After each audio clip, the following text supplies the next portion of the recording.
Hello दोस्तों, स्वागत है आप सबका PYQ एकेडमी में। हम लोग STET के क्वेश्चंस को प्रीवियस ईयर क्वेश्चंस को सॉल्व कर रहे हैं। STET 2023 में जो एग्ज़ाम हुआ था इसी के पेपर को सॉल्व कर रहे हैं। यह सितंबर में हुआ था और ये जो हम पेपर लिए हैं यह जूलॉजी का पेपर है। आप सभी के मांग पर ही जूलॉजी के क्वेश्चंस को हम सॉल्व करा रहे हैं। तो फ्रेंड्स, यदि आप सभी को अदर कोई सब्जेक्ट के भी क्वेश्चन सॉल्व करने हैं तो प्लीज़ कमेंट सेक्शन में हमें ज़रूर बताएं। और यदि आप सभी को हमारे साथ बिहार स्टेट के सारे प्रीवियस ईयर क्वेश्चन सॉल्व करना चाहते हैं तो हमारे चैनल को सब्सक्राइब करके चैनल के साथ जुड़ जाएँ। तो चलिए फ्रेंड्स, जूलॉजी के हम लोग क्वेश्चन सॉल्व कर रहे हैं जिसमें 100 मार्क्स के क्वेश्चन पूछे गए थे जूलॉजी से। इसमें 50 मार्क्स के क्वेश्चन हमने पहले पार्ट में सॉल्व करा दिया है। 50 क्वेश्चन जो बच गए थे उसे आज के सेकंड पार्ट में हम लोग सॉल्व करेंगे। तो इसी 50 क्वेश्चन बच गए थे उसे ही सॉल्व करेंगे। तो चलिए फ्रेंड्स, ज़्यादा देर न करते हुए क्वेश्चन पे आते हैं।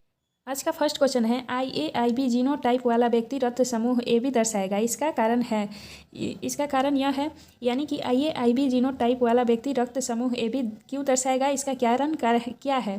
तो इसका राइट आंसर होगा ऑप्शन नंबर बी, सह प्रभुत्व इसका मुख्य कारण है। अगला क्वेश्चन देखते हैं। क्वेश्चन है कि कभी कभी एक ही जीन एक से अधिक प्रभाव व्यक्त कर सकता है तो घटना कहलाती है। यह घटना क्या कहलाती है? जब कभी कभी एक ही जीन एक से अधिक प्रभाव व्यक्त कर सकता है तो उसे हम प्लियोट्रॉपी कहते हैं। ऑप्शन नंबर सी राइट है। प्लियोट्रॉपी वह ऐसी घटना है जिसमें एक ही जीन एक से अधिक प्रभाव व्यक्त कर सकता है। अगला क्वेश्चन देखते हैं। क्वेश्चन है कि निम्नलिखित में से कौन सा पात्र मेंडल द्वारा नहीं चुना गया था। तो मेंडल द्वारा कौन सा पात्र नहीं चुना गया था पूछ रहा है। तो इसका जो राइट ऑप्शन होगा पार्ड का स्थान होगा। पार्ड का स्थान जो दिया गया है यह मेंडल के द्वारा नहीं चुना गया था, जबकि पार्ड का आकार, पार्ड का रंग और फूल का स्थान ये तीनों ही मेंडल के द्वारा चुना गया था। इसलिए ऑप्शन नंबर डी गलत कथन दे रखा है। अगला क्वेश्चन देखते हैं। क्वेश्चन है कि यूकेरियोट्स में अनुवाद के दौरान दीक्षा के लिए जिम्मेदार एमिनो एसिड है। तो यूकेरियोट्स में अनुवाद के दौरान दीक्षा के लिए जिम्मेदार एमिनो एसिड क्या है? तो मेथियोनिन है। मेथियोनिन जो है यह यूकेरियोट्स में अनुवाद के दौरान दीक्षा के लिए जिम्मेदार एमिनो एसिड है। ऑप्शन नंबर ए राइट है। नेक्स्ट क्वेश्चन देखते हैं। क्वेश्चन है कि DNA को खोलने में किस एंजाइम का उपयोग किया जाता है। तो DNA को खोलने में किस एंजाइम का उपयोग करेंगे? तो उसे हेलिकेज एंजाइम का उपयोग करेंगे DNA को खोलने में। ऑप्शन नंबर सी राइट है। अगला क्वेश्चन कह रहा है कि DNA के एक स्ट्रैंड से आनुवंशिक जानकारी को RNA में कॉपी करने की प्रक्रिया को कहा जाता है। तो DNA के एक स्ट्रैंड से आनुवंशिक जानकारी को RNA में कॉपी करने की प्रक्रिया को क्या कहा जाता है? तो उसे ट्रांसक्रिप्शन कहते हैं। ऑप्शन नंबर बी राइट है। ट्रांसक्रिप्शन कहलाता है। अगला क्वेश्चन कह रहा है कि RNA पॉलीमरेज गतिविधि के लिए निम्नलिखित में से कौन सा सत्य है। तो RNA पॉलीमरेज गतिविधि के लिए कौन सा सत्य है? तो DNA पर निर्भर RNA संश्लेषण, यह सही कथन दे रखा है। अगला क्वेश्चन है, DNA प्रतिकृति की विधि है। तो DNA प्रतिकृति की विधि क्या है? तो अर्धरूढ़िवादी और द्विदिशात्मक DNA प्रतिकृति की विधि है। ऑप्शन नंबर सी राइट है। अर्धरूढ़िवादी और द्विदिशात्मक DNA प्रतिकृति की विधि है। अगला क्वेश्चन देखते हैं। क्वेश्चन है कि निम्नलिखित में से कौन सा कथन वायरस पर लागू नहीं होता है। तो कौन सा कथन है जो कि वायरस पर लागू नहीं होता है? तो राइट ऑप्शन होगा ऑप्शन नंबर डी, मेजबान की अनुपस्थिति में वायरस स्वायत्त रूप से दोहराता है, यह वायरस पर लागू नहीं होता है। फ्रेंड्स, ये सभी पूरा ऑफिशियल आंसर की के साथ हमने क्वेश्चन करा रहे हैं, तो आप सभी को आंसर भी दिखाते जा रहे हैं साथ। अगला क्वेश्चन है कि आणविक जीव विज्ञान की केंद्रीय हठधर्मिता में कहा गया है कि, तो आणविक जीव विज्ञान की केंद्रीय हठधर्मिता में क्या कहा गया है? तो कहा गया है कि DNA को RNA में स्थानांतरित किया जाता है जिसे बाद में प्रोटीन में अनुवादित किया जाता है। अगला क्वेश्चन है, मोर्फोजेनेसिस का संबंध है। तो मोर्फोजेनेसिस का संबंध किससे है? तो यह ऊतक अंग और संपूर्ण जीवों के आकार से संबंधित है। मोर्फोजेनेसिस जो है यह ऊतक अंग और संपूर्ण जीवों के आकार से संबंधित है। अगला क्वेश्चन कह रहा है कि कोशिका विभाजन की वह प्रक्रिया जो प्रारंभिक भ्रूण विकास के दौरान कोशिका संख्या को बढ़ाती है, तो वह क्या है? वह क्या कहलाती है पूछ रहा है। कोशिका विभाजन की वह प्रक्रिया जो प्रारंभिक भ्रूण के विकास के दौरान कोशिका संख्या को बढ़ाती है तो क्या कहलाती है? तो उसे हम समसूत्री कहते हैं। ऑप्शन नंबर बी राइट है।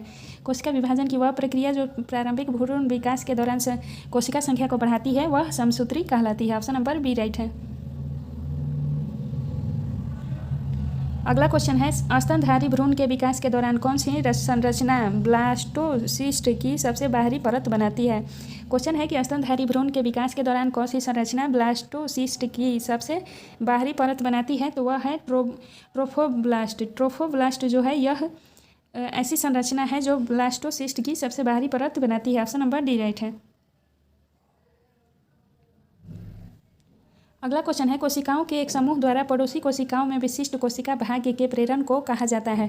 तो कोशिकाओं के एक समूह द्वारा पड़ोसी कोशिकाओं में विशिष्ट कोशिका भाग्य के प्रेरण को क्या कहा जाता है? तो उसे आगमनात्मक संकेतक कहा जाता है। ऑप्शन नंबर सी राइट है, आगमनात्मक संकेतक। नेक्स्ट क्वेश्चन देखते हैं। क्वेश्चन है कि क्रमादेशित कोशिका मृत्यु की प्रक्रिया जो विकास के दौरान विभिन्न ऊतकों को आकार देने में, आगे देखते हैं, आकार देने में महत्वपूर्ण भूमिका निभाती है तो कहलाती है। क्वेश्चन कह रहा है कि क्रमादेशित कोशिका मृत्यु प्रक्रिया जो विकास के दौरान विभिन्न ऊतकों को आकार देने में महत्वपूर्ण भूमिका निभाती है, क्या कहलाती है? तो उसे हम क्या कहेंगे? तो एपोप्टोसिस कहेंगे, apoptosis. Option number C right है। अगला क्वेश्चन है, चूजे के भ्रूण में कौन सी ब्रह्मभ्रूण झिल्ली गैस विनिमय और पोषक तत्व स्थानांतरण के लिए जिम्मेदार है? तो चूजे के भ्रूण में कौन सी ब्रह्मभ्रूण झिल्ली गैस विनिमय और पोषक तत्व स्थानांतरण करने के लिए जिम्मेदार है? तो वह है अपरापोषिका। ऑप्शन नंबर ए राइट है, अपरापोषिका चूजे के भ्रूण की ब्रह्मभ्रूण झिल्ली गैस विनिमय और पोषक तत्व को स्थानांतरित करने के लिए जिम्मेदार है। अगला क्वेश्चन देखते हैं। क्वेश्चन है कि भ्रूण के विकास के दौरान किस प्रक्रिया में 3 रोगाणु परतों एक्टोडर्म, मेसोडर्म और एंडोडर्म, 3 रोगाणु परत हैं जो कि एक्टोडर्म, मेसोडर्म और एंडोडर्म का निर्माण शामिल होता है। तो यह किस दौरान होता है? तो पूछ रहा है, तो यह जठराग्नि के दौरान उत्पन्न होगा। ऑप्शन नंबर ए राइट है। नेक्स्ट क्वेश्चन कर रहा है कि निम्नलिखित में से कौन सा हमारे शरीर को रोग पैदा करने वाले रोगजनकों से बचाता है? तो हमारे शरीर को रोग पैदा करने वाले रोगजनकों से कौन बचाता है? तो प्रतिरक्षा प्रणाली बचाता है। ऑप्शन नंबर सी राइट है। अगला क्वेश्चन देखते हैं। क्वेश्चन है कि निम्नलिखित में से कौन सी प्रतिरक्षा जीवन काल के दौरान प्राप्त होती है? तो कौन सी प्रतिरक्षा है जो कि जीवन काल के दौरान प्राप्त होती है? तो उसे अर्जित प्रतिरक्षा कहते हैं। ऑप्शन नंबर ए राइट है, अर्जित प्रतिरक्षा जीवन काल के दौरान ही प्राप्त होती है। अगला क्वेश्चन है, एंटीबॉडीज निम्नलिखित में से किस कोशिका द्वारा स्रावित होती है? तो एंटीबॉडीज किस कोशिका द्वारा स्रावित होगी? तो वह बी सेल को द्वारा स्रावित होती है। ऑप्शन नंबर डी राइट है, एंटीबॉडीज बी सेल के द्वारा स्रावित होती है। अगला क्वेश्चन है, माँ के दूध में निम्नलिखित में से कौन सा एंटीबॉडीज मौजूद होता है? तो माँ के दूध में कौन सा एंटीबॉडी मौजूद होता है? तो वह आईजीए जो है यह माँ के दूध में मौजूद होता है। नेक्स्ट क्वेश्चन है, टी कोशिकाएं परिपक्व होती है। तो टी कोशिकाएं किसमें परिपक्व होती है? तो यह थाइमस ग्रंथि में परिपक्व होती है। ऑप्शन नंबर बी राइट है, टी कोशिकाएं परिपक्व होती है थाइमस ग्रंथि में। अगला क्वेश्चन देखते हैं। क्वेश्चन कह रहा है कि निम्नलिखित में से कौन सी कोशिकाएं जन्मजात प्रतिरक्षा में शामिल होती हैं? तो कौन सी कोशिकाएं हैं जो जन्मजात प्रतिरक्षा में शामिल होती हैं? तो वह फागोसाइट है, मैक्रोफेज है और प्राकृतिक हत्यारी कोशिकाएं, ये तीनों ही कोशिकाएं जन्मजात प्रतिरक्षा में शामिल होती है। इसलिए उपयुक्त सभी कथन सही है, यानी कि डी ऑप्शन राइट है यहाँ। अगला क्वेश्चन है कि एलिसा का अर्थ है। एलिसा का क्या अर्थ है? तो इसका अर्थ है एंजाइम से जुड़े इम्यूनोसार्बेंट्स परख। एलिसा का अर्थ है एंजाइम से जुड़े इम्यूनोसार्बेंट्स परख। ऑप्शन नंबर ए राइट है। अगला क्वेश्चन देखते हैं। क्वेश्चन कर रहा है कि हार्डी-वेनबर्ग के नियम का सही सूत्र कौन सा है? तो हार्डी-वेनबर्ग के नियम का सही सूत्र कौन सा है? तो इसका सही सूत्र होगा p² + pq + q² = 1, यानी कि ऑप्शन नंबर बी यहाँ दे रखा है, तो बी ऑप्शन राइट है।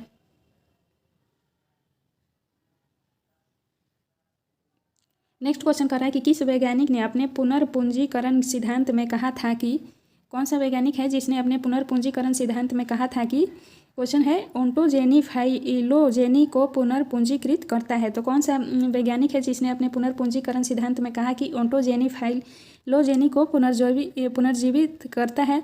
तो वह कौन सा वैज्ञानिक है? तो वह वैज्ञानिक है अर्नेस्ट हैकल। अर्नेस्ट हैकल ने कहा था कि ओंटोजेनी फाइलोजेनी को पुनर्जीवित करता है। ऑप्शन नंबर ए राइट है। अगला क्वेश्चन देखते हैं। क्वेश्चन है कि सरीसृप और पक्षियों के बीच का संयोजन कड़ी है। तो सरीसृप और पक्षियों के बीच की संयोजन कड़ी क्या है? तो आर्कियोप्टेरिस है। आर्कियोप्टेरिक्स सरीसृप और पक्षियों के बीच की संयोजन कड़ी है।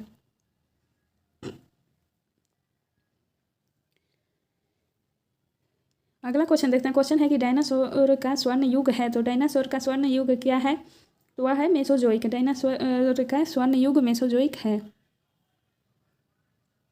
नेक्स्ट क्वेश्चन है जीवाश्म सामान्यतः कहाँ पाए जाते हैं। तो जीवाश्म सामान्यतः कहाँ पाए जाते हैं, तो यह तलछटी चट्टानों में पाए जाते हैं, यानी कि जीवाश्म अवसादी चट्टानों में पाए जाते हैं। ऑप्शन नंबर ए राइट है।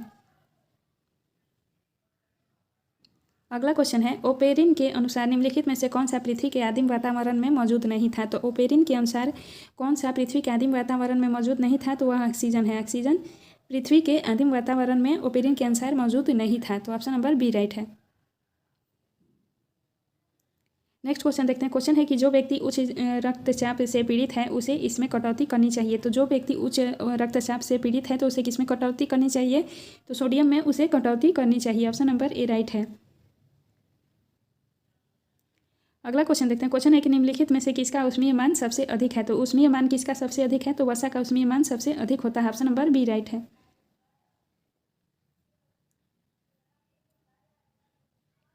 अगला क्वेश्चन दे रखा है पता लगाएं कि इनमें से कौन सा पोषक तत्व नहीं माना जाता है। तो कौन सा पोषक तत्व नहीं माना जाता है पूछ रहा है, तो रेसे यानी कि रेशा को पोषक तत्व नहीं माना जाता है, जबकि विटामिन, खनिज और वसा इन तीनों को ही पोषक तत्व के अंतर्गत माना जाता है। अगला क्वेश्चन है विटामिन के की आवश्यकता है। तो विटामिन के की आवश्यकता क्यों है, तो प्रोथ्रोम्बिन के संश्लेषण के लिए विटामिन के की आवश्यकता है। ऑप्शन नंबर ए राइट है। नेक्स्ट क्वेश्चन है निम्नलिखित में से कौन सा रोग आयोडीन की कमी से होता है। तो आयोडीन की कमी से कौन सा रोग होता है, तो गंडमाला रोग होता है, यानी कि गले में समस्या उत्पन्न होती है आयोडीन की कमी से। नेक्स्ट क्वेश्चन देखते हैं टेटनस, काली खांसी और डिप्थीरिया से सुरक्षा के लिए बच्चों को निम्नलिखित में से कौन सा संयुक्त टीका दिया जाता है। तो पूछ रहा है कि टेटनस, काली खांसी और डिप्थीरिया से सुरक्षा के लिए बच्चों को संयुक्त रूप से कौन सा टीका दिया जाता है, तो उसे डीपीटी का टीका दिया जाता है। डीपीटी का टीका संयुक्त रूप से बच्चों को टेटनस, काली खांसी और डिप्थीरिया इन तीनों रोगों से बचने के लिए दिया जाता है। याद रखिएगा फ्रेंड्स, क्वेश्चन बहुत इंपॉर्टेंट है, नेक्स्ट एग्जाम में भी पूछ सकता है यहाँ से क्वेश्चन। अगला क्वेश्चन है सामान्य सर्दी किसके कारण होती है। तो सामान्य सर्दी किसके कारण होती है, तो यह राइनो वायरस के कारण होती है। सामान्य सर्दी जो होती है राइनो वायरस के कारण होती है। फ्रेंड्स आप सभी कमेंट सेक्शन में ज़रूर बताइएगा कि वायरस के कारण कौन कौन सा रोग होता है, क्योंकि इस क्वेश्चन के साथ कुछ एक्स्ट्रा नॉलेज भी इंपॉर्टेंट होता है और इससे जुड़े हुए सारे क्वेश्चन हम सभी को पता होने चाहिए। और आप सभी यदि स्टेट की तैयारी कर रहे होंगे तो एनसीईआरटी के पूरे चैप्टर्स को अच्छे से रिविजन कर जाइए, जिससे कि वहीं से क्वेश्चन आते हैं एग्जाम में। अगला क्वेश्चन देखते हैं जेनेटिक इंजीनियरिंग में डीएनए का हेरफेर किसकी खोज के कारण संभव हुआ। तो जेनेटिक इंजीनियरिंग में डीएनए का हेरफेर किसकी खोज के कारण संभव हुआ, तो वह प्रतिबंध एंडोन्यूक्लाइज के कारण संभव हुआ था। जेनेटिक इंजीनियरिंग में डीएनए का हेरफेर किसकी खोज के कारण संभव हुआ, तो वह प्रतिबंध एंडोन्यूक्लाइज के कारण संभव हुआ। ऑप्शन नंबर डी राइट है।